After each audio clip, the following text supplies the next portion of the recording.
الله أكبر. الله أكبر. الله أكبر. الله أكبر. أشهد أن لا إله إلا الله.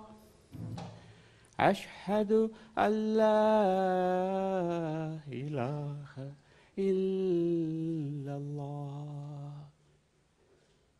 أشهد أن محمدا رسول الله. أشهد أن محمدا رسول الله. حي على الصلاة. حي على الصلاة. حي على الفلاح. حي على الفلاح.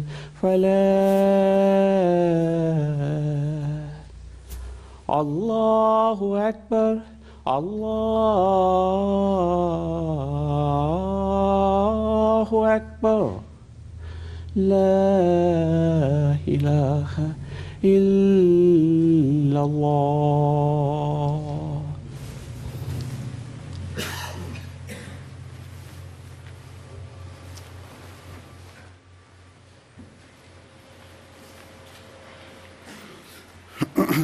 السلام عليكم ورحمة الله.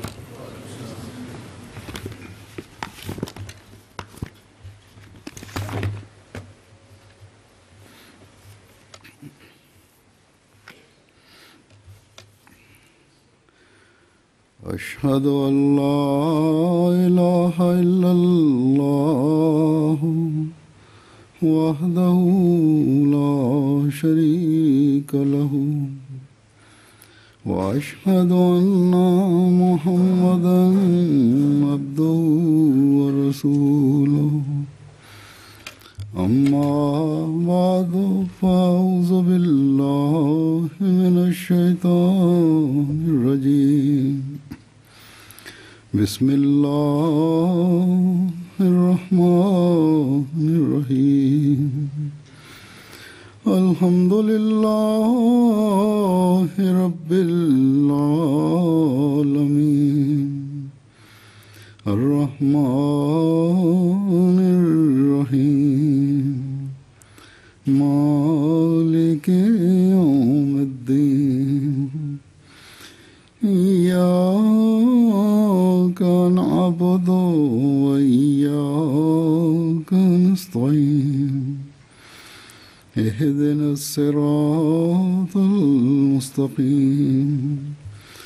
صراط الذين أنعمت عليهم غير المغضوب عليهم ولا الضالين.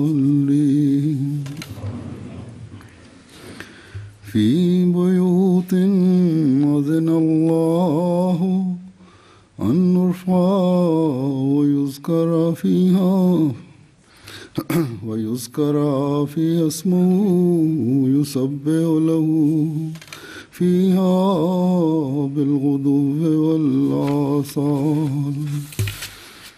رجال لا تلهيهم تجارة ولا بيع عن ذكر الله وإقام الصلاة وإيتاء الزكاة يخافون يوما تتقلب فيه القلوب والأبصار.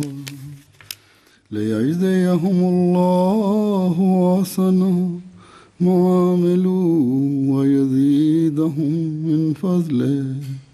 والله يرزق من يشاء بغير حساب.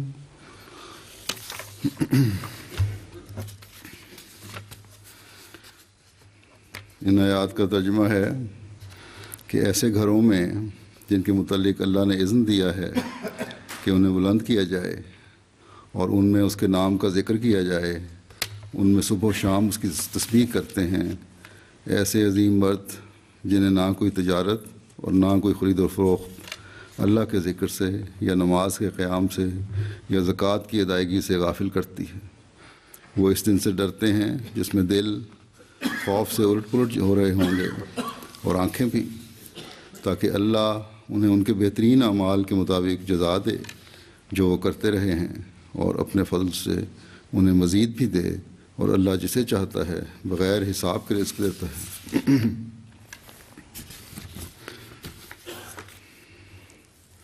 آج اللہ تعالیٰ نے جماعت احمدیہ نیوزی لینڈ کو باقاعدہ اپنی مسجد بنانے کی توفیق عطا فرمائی ہے.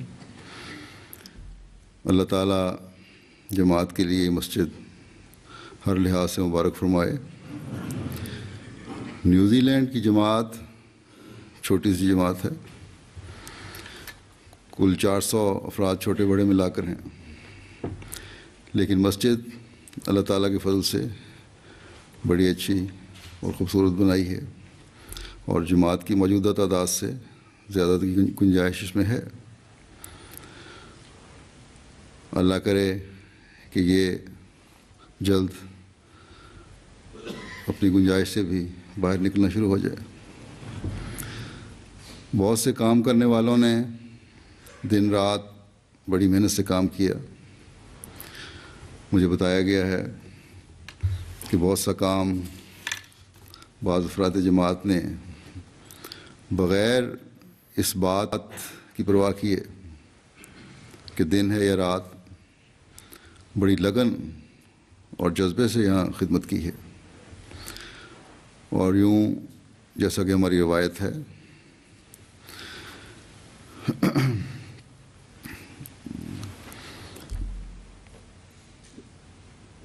خود کام کر کے اخراجات کی بچت بھی کی ہے. اس مسجد پر کل مسجد ہال اور دوسری چیزیں ملا کے 3.3 ملین کے قریب خرچ ہوا ہے، جس میں سے 3.1 ملین مسجد پہ خرچ ہوا اور باقی کچن اور باقی رینوویشن پہ.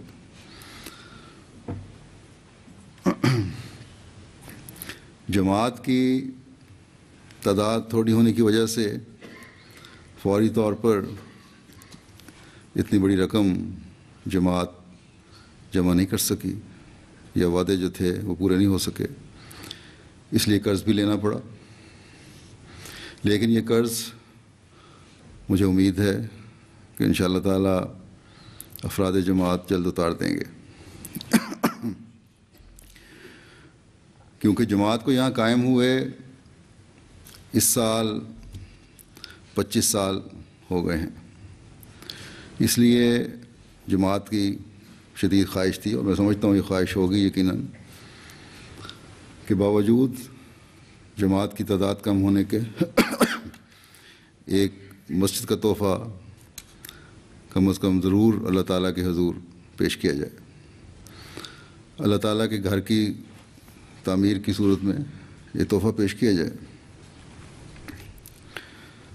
بس یہ یاد رکھیں کہ جس جذبے کے تحت آپ نے یہ تحفہ اللہ تعالیٰ کے حضور پیش کیا ہے، یہ قرض کا تحفہ نہیں ہونا چاہیے، بلکہ جلد سے جلد قرض اتارنے کی طرف توجہ ہونی چاہیے اور اس کی ادائیگی کی کوشش ہونی چاہیے، تاکہ اپنی خالص قربانی اللہ تعالیٰ کے حضور پیش کرنے والے آپ بنیں. جماعت نے ایک قرض اس توقع اور آپ افراد جماعت پر حسن ظن کرتے ہوئے لیا ہے کہ احباب اپنی قربانیوں سے اس مسجد کی تعمیر کریں گے، چاہے وہ دیر سے قربانیاں ادا ہوں، تاکہ اللہ تعالیٰ کی رضا حاصل کرنے والے بنیں۔ حضرت صلی اللہ علیہ وسلم نے فرمایا ہے کہ جس نے اس دنیا میں خدا تعالیٰ کا گھر بنایا، اللہ تعالیٰ جنت میں اس کے لیے گھر بنائے گا۔ پس کون ہے جو خدا تعالیٰ کی جنت کا حصول نہ چاہتا ہو، اپنے لیے جنت میں گھر نہ چاہتا ہو؟ یقیناً کوئی احمدی بھی کبھی بھی یہ سوچ نہیں سکتا کہ وہ اللہ تعالیٰ کی رضا حاصل کرنے والا نہ بنے۔ وہ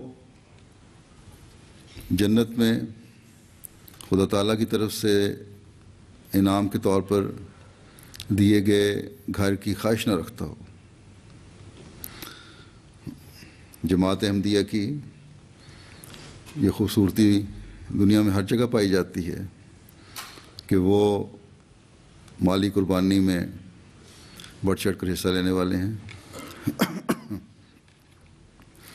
جو جاگ اس زمانے میں حضرت مسیح موعود علیہ الصلوۃ والسلام نے مالی قربانیوں کی اپنے صحابہ میں لگائی تھی تاکہ اسلام کے پیغام کو دنیا کے کونے کونے میں پہنچایا جا سکے،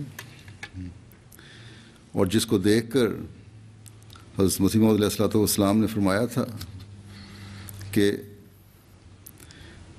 لا انتہا اخلاص ہے، بے انتہا اخلاص، اور محبت کو دیکھ کر حیرانی ہوتی ہے۔ یہ حالت دنیا میں اس وقت اس زمانے میں آج بھی 100 سال بعد بھی جماعت کے افراد کی ہے، قطع نظر اس کے کہ کون کس ملک سے تعلق رکھتا ہے۔ وفا اور اخلاص میں سب احمدی بڑے ہوئے ہیں۔ نیوزی لینڈ میں تو اس وقت جو جماعت کی تعداد ہے اس میں 60% سے اوپر فجی سے یہاں آئے ہوئے لوگ ہیں،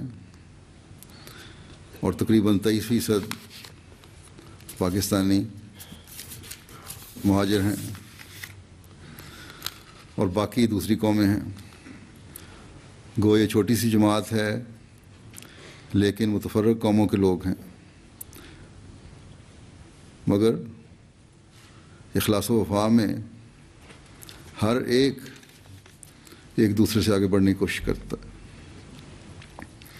لیکن یاد رکھنا چاہیے کہ صرف ظاہری اخلاص اور وقتی طور پر چاہے وہ وقت کی قربانی ہو یا مال کی قربانی ہو، ایک حقیقی مومن کے لیے کافی نہیں ہے، بلکہ مستقل مزاجی سے نیکیوں پر قدم مارنا اور تقویٰ پر چلنا اور اپنی پیدائش کے مقصد کو ہمیشہ یاد رکھنا، یہ ایک حقیقی مومن کی شان ہے اور شان ہونی چاہیے۔ اور مقصد پیدائش کے بارے میں خدا تعالیٰ نے جو ہمیں توجہ دلائی ہے اسے سامنے رکھنے کی ضرورت ہے۔ اس بارے میں حضرت مسیح موعود علیہ الصلوۃ والسلام فرماتے ہیں،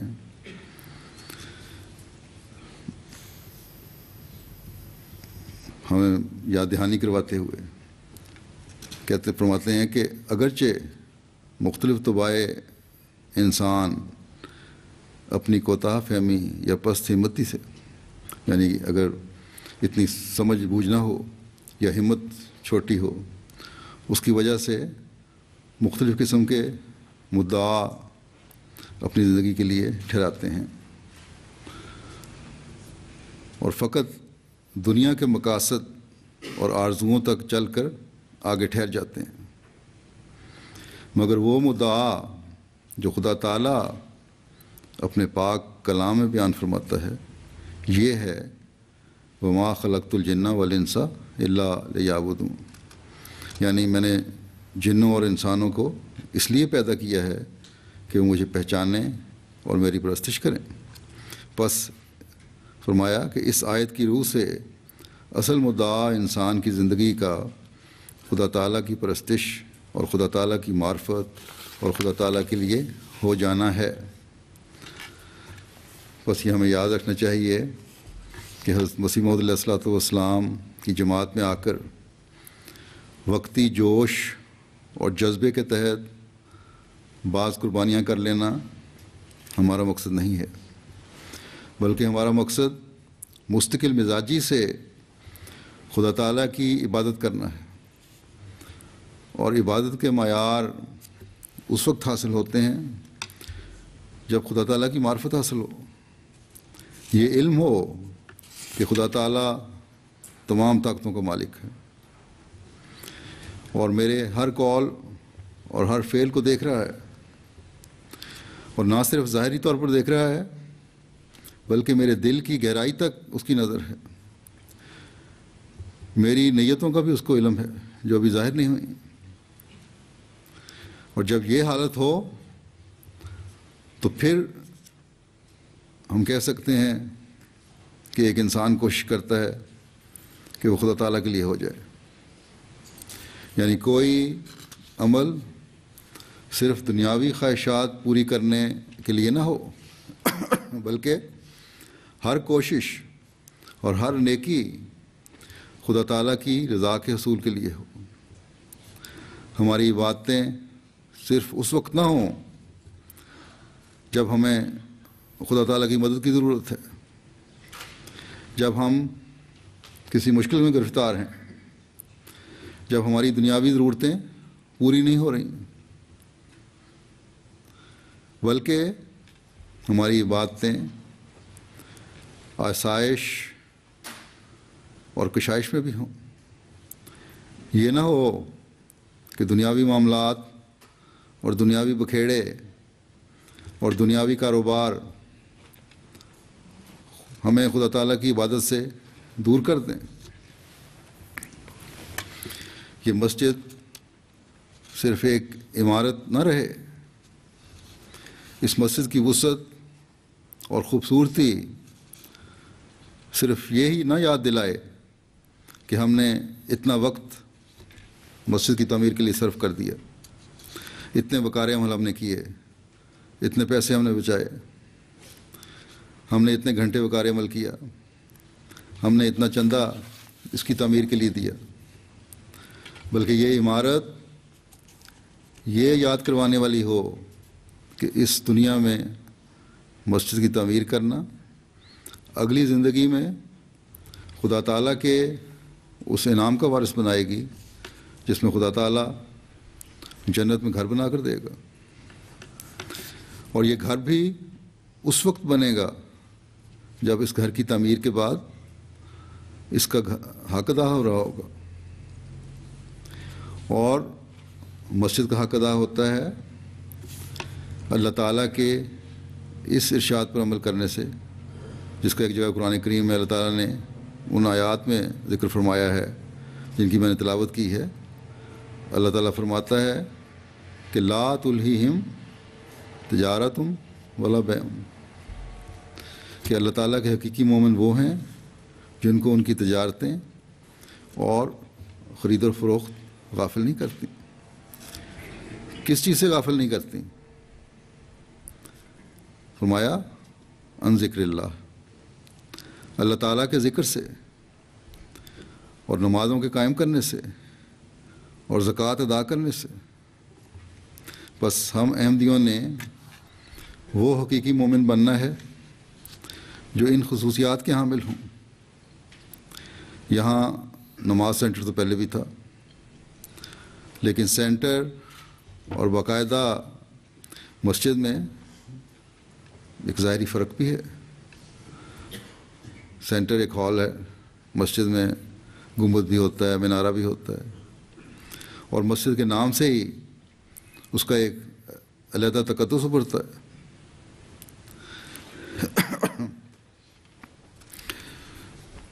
جب میں نے آپ کو کہا تھا کہ باقاعدہ یہاں مسجد بنائیں پہلے دورے میں، تو ایک تو یہ مقصد تھا کہ مسجد کا مینارہ اور گنبد آپ کو یاد دلاتا رہے کہ ہم نے مال اور وقت کو قربان کرنے کے بعد جو مسجد بنائی ہے اس کا حق بھی ہم نے ادا کرنا ہے. اور دوسرے یہ کہ مسجد کا مینارہ اور گنبد ارد گرد کے ماحول کے لیے بھی قابل توجہ ہوتا ہے اور اس سے تبلیغ کے راستے بھی کھلیں گے. لوگوں کی اس طرح توجہ پیدا ہوگی اور اسلام کی حقیقی تصویر دیکھنے کی تلاش میں لوگ یہاں آئیں گے یا ویسے تجسس میں آئیں گے کہ یہ لوگ کیسے ہیں، لوگ ہیں کیسے مسلمان ہیں. ابھی تک میں نے یہی دیکھا ہے کہ اللہ تعالیٰ کے فضل سے مسجد کی تعمیر کے ساتھ ہی جماعت احمدیہ مسلمہ کا تعارف کئی گنا بڑھ جاتا ہے اور اس تعارف کی وجہ سے پھر اس مسجد کا حق ادا کرنے کی طرف توجہ بھی پیدا ہوتی ہے. جو یہاں رہنے والے لوگ ہیں وہ اس مسجد کا حق ادا کرنے والے ہوتے ہیں. افراد جماعت کو اس پر توجہ پیدا ہوتی ہے اور ہونی چاہیے کہ ہم نے یہ حق ادا کرنا ہے. مسجد کا حق کیا ہے؟ سب سے پہلا حق تو یہی ہے کہ تمہاری تجارتیں، تمہارے کاروبار، تمہاری مصروفیات تمہیں اللہ تعالیٰ کے ذکر سے دور کرنے والی نہ ہوں، بلکہ نمازوں اور ذکر کی طرف یہ تجارتیں بھی تمہیں توجہ دلانے والی ہوں. جب حی علی الصلاۃ کی آواز آئے کہ اے لوگو نماز کی طرف آؤ، تو کاروبار بھول جاؤ، سب تجارتیں بھول جاؤ اور مسجد کی طرف دوڑو. اب یہ بھی اس زمانے میں کوئی کہہ سکتا ہے کہ ہمارے تو فاصلے بہت ہیں، اذان بھی اندر ہوتی ہے، آواز تو نہیں آتی، اور جس آواز میں آج اذان دی گئی ہے تو اتنی ہلکی آواز تھی کہ ہال میں مشکل سے آتی تھی. تو اس کے لیے تو پھر کیا کیا جائے؟ تو اس لیے آپ کو ویسے ہی احساس رہنا چاہیے کہ مسجد ہم نے بنائی ہے اس لیے کہ اللہ تعالیٰ کی عبادت کا حق ادا کریں، اپنے مقصد پیدائش کو پہچانیں. دوسرے میں نے پہلے بھی کئی دفعہ کہا ہے کہ آج کل ہر ایک موبائل فون جیب میں ڈالے پھرتا ہے، تو پھر اس کا بہترین استعمال کریں کہ نمازوں کے اوقات میں اذان کی آواز میں الارم بج جائے، اور جو قریب ترین ہیں وہ مسجد میں آئیں اور جو دور ہیں وہ اپنی نمازیں ادا کرنے کی طرف توجہ کریں. اپنے کاموں کی جگہ پر جب آپ نمازوں کا خیال رکھتے ہوئے نماز ادا کر رہے ہوں گے تو ارد گرد لوگوں کو توجہ پیدا ہوگی کہ تم کون ہو. پھر مسجد کی عمارت کا تعارف ذریعہ بن جائے گا. آپ اپنے دوستوں کو مسجد میں آنے کی دعوت دیں گے اور یوں اللہ تعالیٰ کا ذکر بھی ہو رہا ہوگا اور اللہ تعالیٰ کا پیغام غیروں کو پہنچانے کا سلسلہ بھی ساتھ شروع ہو جائے گا. اور اس طرح پھر نیکیوں کا سلسلہ اللہ تعالیٰ کا قرب دلانے والا بھی بنائے گا. حضرت صلی اللہ علیہ وسلم نے یہ انقلاب ہی اپنے صحابہ میں پیدا کیا تھا، اور یہ مثال اللہ تعالیٰ ان آیات میں ان لوگوں کی دے رہا ہے جو آپ کے صحابہ تھے کہ یہ کروڑوں کو کاروبار بھی کرتے تھے لیکن اللہ تعالیٰ کے ذکر سے دل بھرے رہتے تھے. نمازوں کی ادائیگی کی طرف توجہ رہتی تھی،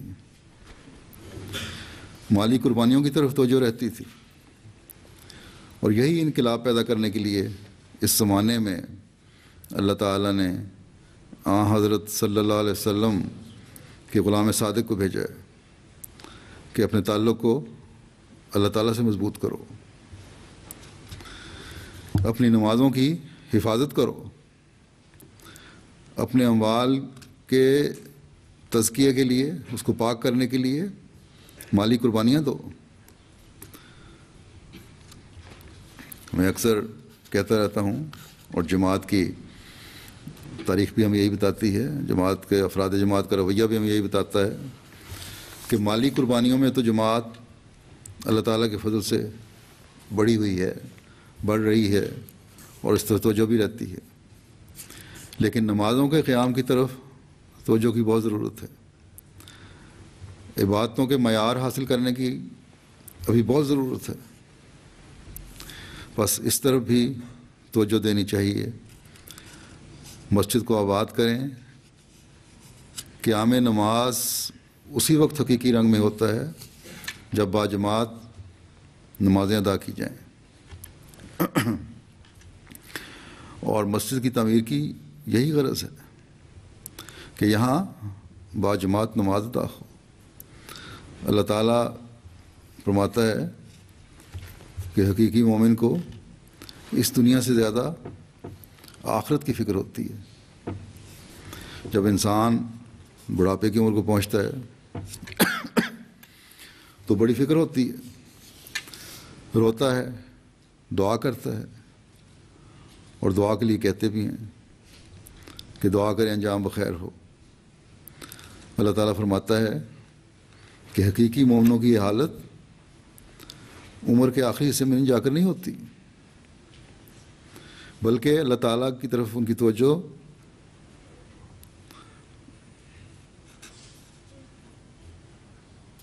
عبادت کی طرف توجہ، اپنے دلوں کو پاک کرنے کے لیے کوشش، وہ جوانی میں اور آسائش کی حالت میں بھی کرتے ہیں۔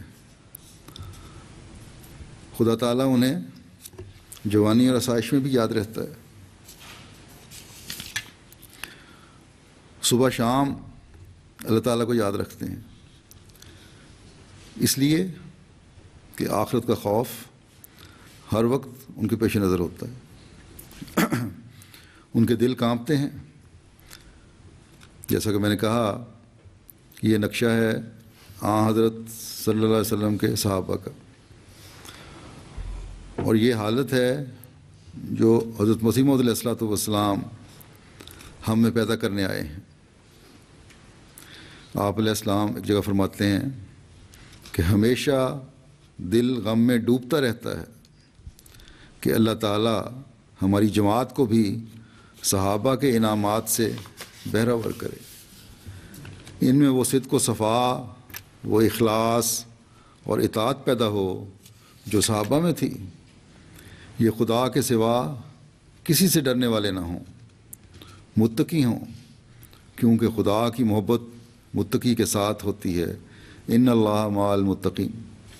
بس اگر اللہ تعالیٰ کے انعامات لینے ہیں، اپنے گھروں کو ان گھروں میں شمار کروانا ہے جنہیں اللہ تعالیٰ کے اذن سے بلند کیا جاتا ہے، تو اللہ تعالیٰ کے ذکر سے گھروں کو بھی بھرنے کی ضرورت ہے، اور اللہ تعالیٰ کا خوف بھی ہر وقت اپنے دلوں میں رکھنے کی ضرورت ہے۔ دنیا کے تمام خوف، دنیاوی تجارتوں کے خوف، یہ تمام چیزیں اللہ تعالیٰ کے خوف کے مقابلے میں کوئی حیثیت نہیں رکھنی چاہیے۔ حضرت مسیح موعود علیہ الصلوۃ والسلام نے بار بار اپنی جماعت کو یہ نصیحت فرمائی ہے کہ تقویٰ پیدا کرو اور اللہ تعالیٰ کو ہر چیز پر مقدم رکھو۔ آپ فرماتے ہیں کہ دنیا کے پیچھے چلنے سے، یہ الفاظ تو میرے ہیں، انہی الفاظ میں فرمایا کہ دنیا کے پیچھے چلنے سے کچھ عرصے کے لیے عارضی دنیاوی فائدہ تو مشاہد ہو جائے، اور اس میں بھی ہر وقت بے چینی رہتی ہے اور دھڑکا لگا رہتا ہے کہ اب یہ نہ ہو جائے اور اب وہ نہ ہو جائے۔ لیکن اگر خدا تعالیٰ کی تلاش میں رہو گے، اگر اس کے بنو گے، تو دین بھی ملے گا اور دنیا بھی غلام بن جائے گی۔ خدا تعالیٰ بھی ملے گا اور دنیا بھی مل جائے گی۔ حضرت صلی اللہ علیہ وسلم کے صحابہ، جیسا کہ میں نے کہا، کروڑوں کو کاروبار کرتے تھے، لیکن کبھی اپنی عبادتوں کو نہیں بھولے، کبھی ذکر الہی کو نہیں بھولے، کبھی اللہ تعالیٰ کا خوف ان کو نہیں بھولا۔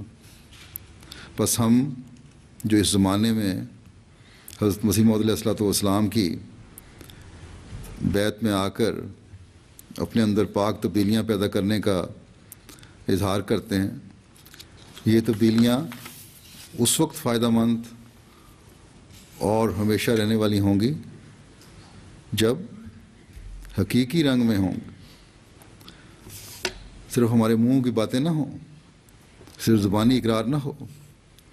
اللہ تعالیٰ فرماتا ہے کہ اگر یہ پاک تبدیلیاں حقیقت میں تم پیدا کر لو، تقویٰ پر قدم مارنے والے بن جاؤ، تمہاری نمازیں بھی وقت پر ہوں اور خدا تعالیٰ کی رضا کی خاطر ہوں، اور تمہارے دوسرے اعمال بھی اللہ تعالیٰ کی رضا کے حصول کے لیے ہوں، تو اللہ تعالیٰ کے ہاں جزا پانے والے ہوگے۔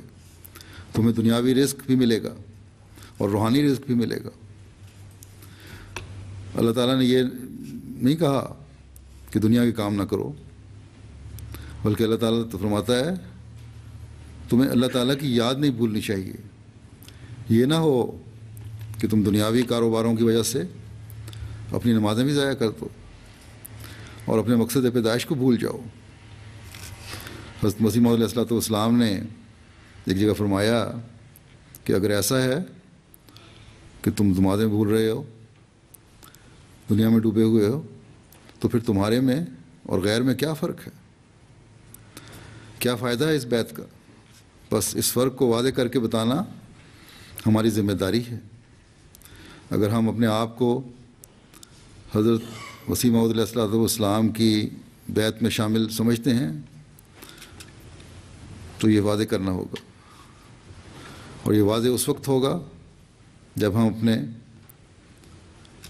ہر عمل اور قول کو خدا تعالیٰ کی رضا کے مطابق ڈھالیں گے، جب ہمارے دل میں اللہ تعالیٰ کا خوف ہوگا، جب ہماری نظر دنیا سے زیادہ آخرت کی طرف ہوگی۔ حضرت مسیح موعود علیہ الصلوۃ والسلام نے اس بات کو کھول کر اس طرح پیش فرمایا ہے۔ آپ علیہ السلام فرماتے ہیں کہ یاد رکھو، کامل بندے خدا تعالیٰ کے وہی ہوتے ہیں جن کی نسبت فرمایا ہے لا تلہہم تجارت ولا بیع عن ذکر اللہ۔ جب دل خدا تعالیٰ کے ساتھ سچا تعلق اور عشق پیدا کر لیتا ہے تو وہ اس سے الگ ہوتا ہی نہیں۔ اس کی ایک کیفیت اس طریق پر سمجھ آ سکتی ہے کہ جیسے کسی کا بچہ بیمار ہو تو خواہ وہ کہیں جاوے، کسی کام میں مصروف ہو، مگر اس کا دل اور دھیان اس بچے میں رہے گا۔ اسی طرح جو لوگ خدا تعالیٰ کے ساتھ سچا تعلق اور محبت پیدا کرتے ہیں وہ کسی حال میں بھی خدا تعالیٰ کو فراموش نہیں کرتے۔ پھر آپ ایک جگہ فرماتے ہیں کہ دین اور دنیا ایک جگہ جمع نہیں ہو سکتے۔ یہ بالکل درست ہے، لیکن فرمایا لیکن یہ بھی یاد رکھو کہ ہم یہ نہیں کہتے کہ زراعت والا زراعت کو اور تجارت والا تجارت کو اور ملازمت والا ملازمت کو اور صنعت و حرفت والا اپنے کاروبار کو ترک کر دے اور ہاتھ پاؤں توڑ کر بیٹھ جائے، یعنی کوئی کام ہی نہ کرے، بلکہ ہم یہ کہتے ہیں کہ لا تلہہم تجارت ولا بیع عن ذکر اللہ والا معاملہ ہو، دست باکار دل با یار والی بات ہو، یعنی ہاتھ کام کر رہے ہوں اور دل اپنا اللہ تعالیٰ کی طرف توجہ میں رہے۔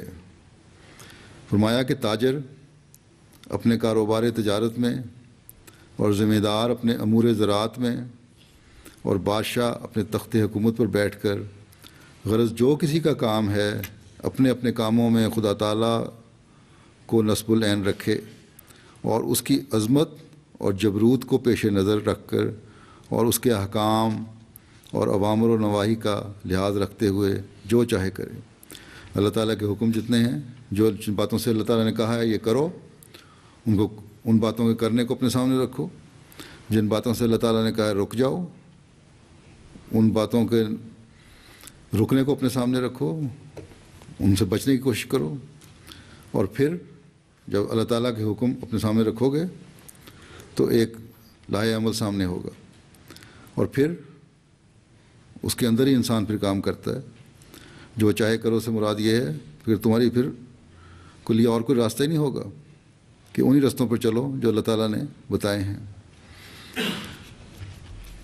فرمایا کہ اللہ سے ڈر اور سب کچھ کر۔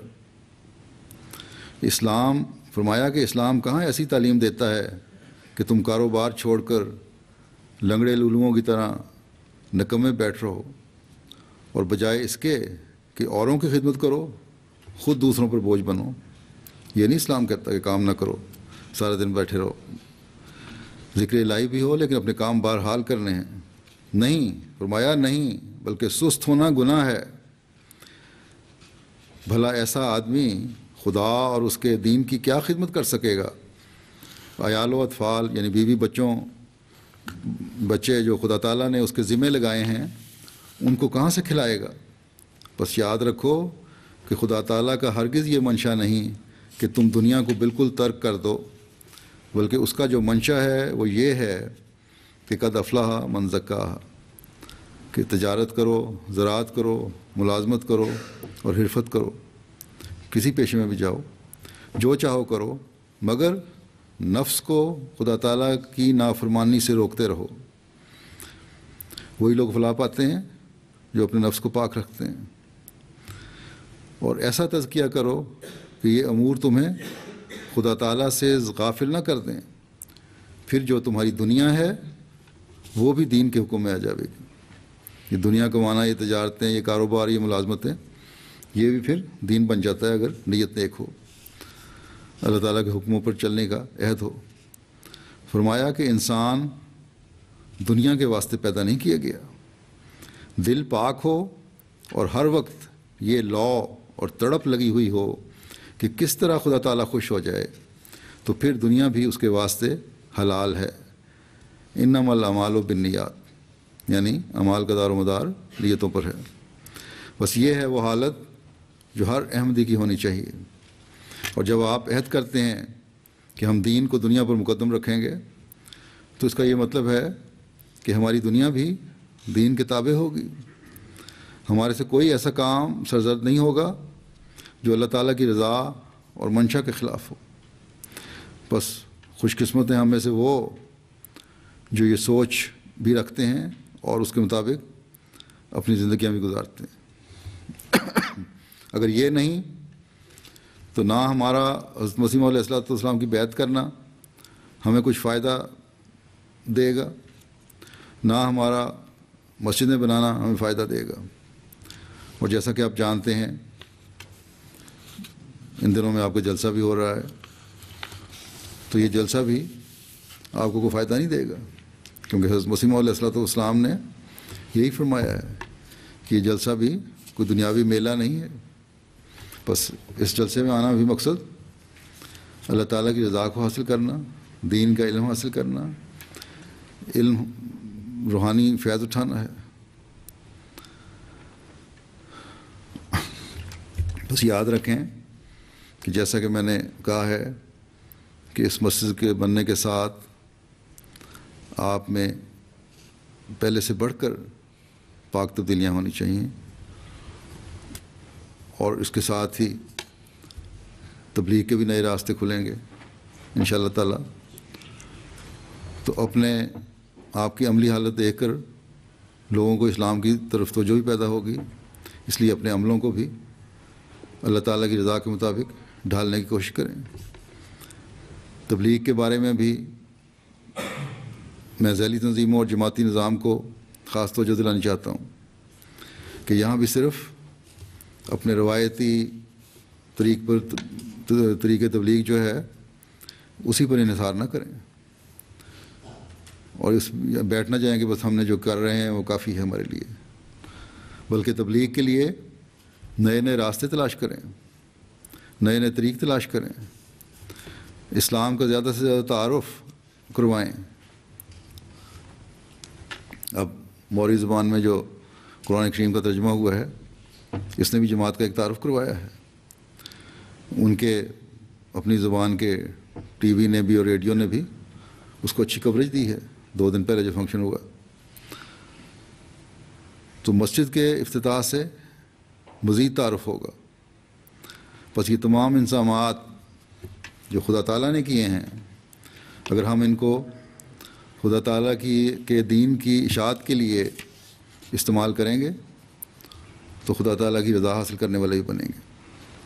بس آج جہاں اپنی عبادتوں کے حق ادا کرنے کی کوشش کرنے کا عہد کریں، وہاں اعلیٰ اخلاق کے ذریعے آپس میں اللہ تعالیٰ کے حکم پر عمل کرتے ہوئے محبت اور پیار اور تعاون کو بھی بڑھائیں، اور پھر علاقے کے لوگوں کو بھی حقیقی اسلام کا تعارف کروائیں۔ اسلام کے خلاف جو غلط فہمیاں پیدا ہوئی ہیں ان کو دور کرنے کی کوشش کریں۔ تھوڑی تعداد بھی اگر ہے تو اپنے اگر ارادے پختہ ہوں، ارادے اچھے، ہمت جوان ہو، تو تھوڑی تعداد بھی بہت کچھ کر سکتی ہے۔ اللہ تعالیٰ اس کی سب کو توفیق عطا فرمائے۔ یہ اتنی خوبصورت مسجد جو آپ نے بنائی ہے، دنیا میں جو احمدی بیٹھے ہیں ایم ٹی اے کے ذریعے سے آج سارے دیکھ بھی رہے ہیں، احمدیوں کی بھی کچھ خواہش ہوتی ہے، دلچسپی ہوتی ہے کہ اس کی تفصیل بیان کی جائے۔ تو مختصراً مسجد کی قواعد بھی بتا دوں، یہ تو میں بتا ہی چکا ہوں کہ اس پہ خرچ کتنا ہوا، $3.1 ملین، اور مسجد بیت المقیر تھی اس کا نام ہے، جو پہلے ہال کا نام تھا۔ اور یہ جگہ بھی اس لحاظ سے اچھی ہے، ریلوے اسٹیشن اور شہر کی 2 بڑی موٹر ویز سے چند منٹ کی دوری پر واقع ہے، اور اس کا رقبہ، کل رقبہ یہاں کا 2.25 ایکڑ ہے، جو 1999 میں خریدی گئی تھی، اور 256 مربع میٹر کا ایک ہال موجود تھا۔ 2002 میں لجنہ کے لیے الگ ایک ہال بنایا گیا 112 مربع میٹر کا، اور یہ دونوں ہال اب تک بطور نماز سینٹر استعمال ہو رہے تھے۔ ہال کے اوپر مشنری کا گھر بھی ہے۔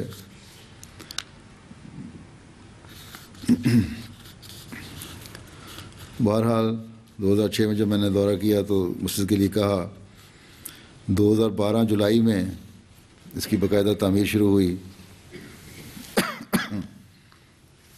اور اگست میں 2013 میں تعمیر مکمل ہوئی۔ 2 منزلہ مسجد ہے، اور نچلی منزل لجنہ کے لیے ہے، مسجد کا ہال 239 مربع میٹر، آڈیو ویڈیو روم ہے نیچے، کانفرنس روم ہے، اور اس طرح وضو وغیرہ کے لیے سہولیات ہیں۔ مینارہ بھی اس کا نظر آتا ہے باہر سے، ایم ٹی پہ دنیا نے دیکھ لیا ہوگا، 18.5 میٹر اونچا ہے، گنبد کا سائز بھی 8 میٹر ہے۔ نمازیوں کی گنجائش دونوں ہالوں میں متعدد اندازہ جو ان کا کونسل کے مطابق ہے وہ 600 ہے، لیکن بہرحال 750 کے قریب نمازی نماز پڑھ سکتے ہیں اس میں، دونوں ہالوں میں۔ اور پرانی عمارت جو ہے اس میں بھی 300 نمازی نماز پڑھ سکتے ہیں، گویا تقریباً 1000 میرے اندازے کے مطابق گنجائش نکل سکتی ہے۔ پارکنگ کے لیے 107 کاروں کی پارکنگ گنجائش ہے۔ لنگر خانہ بھی اس کے ساتھ بنایا گیا ہے، جس میں $3.5 لاکھ خرچ ہوئے، نیوزی لینڈ ڈالر۔ اللہ تعالیٰ کے فضل سے، جیسا کہ جماعت کی روایت ہے، میں نے ذکر کیا، افراد جماعت نے بڑی بڑھ چڑھ کر قربانیاں دی ہیں۔ خواتین نے اپنے زیور پیش کیے، بچوں نے اپنے جمع کی ہوئی جیب خرچ کی رقم پیش کی، مسجد فنڈ میں دی، اور پھر یہ کہتے ہیں کہ 2 موقع ایسے آئے مہینے کے آخر میں جماعت کے اکاؤنٹ میں رقم نہیں ہوتی تھی اور کانٹریکٹر کو پیمنٹ کرنی تھی، تو نیشنل عاملہ ذیلی تنظیموں اور دوسرے افراد نے بعض نے فوری طور پر $1,00,000 یا ان سے بھی اوپر ڈالر جمع کر کے ادا کر دیے. بعض افراد نے اللہ تعالیٰ کے فضل سے $1,00,000 سے اوپر قربانیاں پیش کیں. اس کے علاوہ اس پہ توفیق ہر ایک نے اپنی اپنی بساط کے مطابق قربانیاں دیں. غیر معمولی قربانیوں کی توفیق ملی ہے. جماعت جیسا کہ میں نے کہا بہت چھوٹی سی ہے اور خرچ بہت زیادہ ہوا ہے.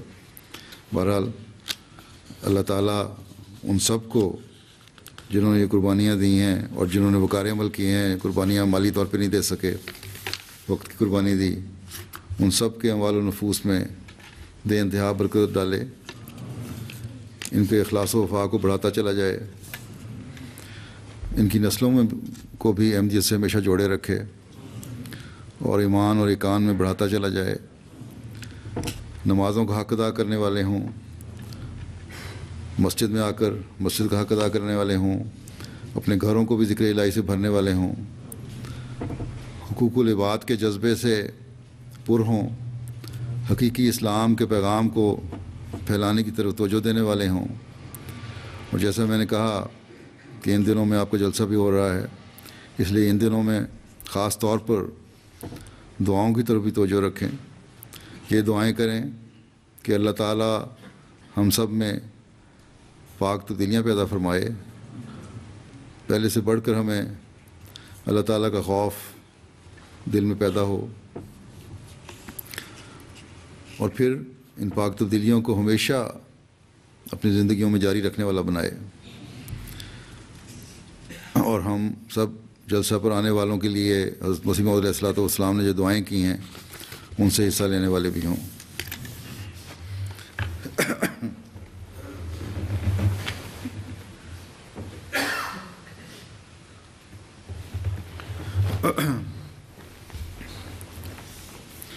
الحمد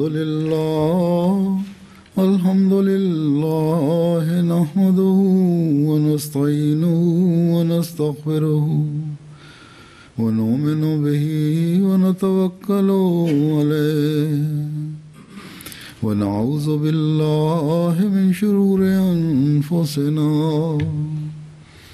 ومن سیئات اعمالنا من يهده الله فلا مضل له ومن يضلل فلا هادي له ونشهد أن لا إله إلا الله ونشهد أن محمدا عبده ورسوله.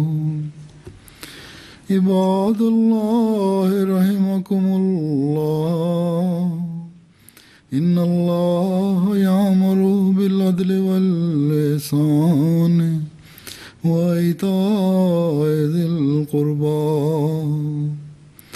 وينهى عن الفحشاء والمنكر والبغي يعظكم لعلكم تذكرون. اذكروا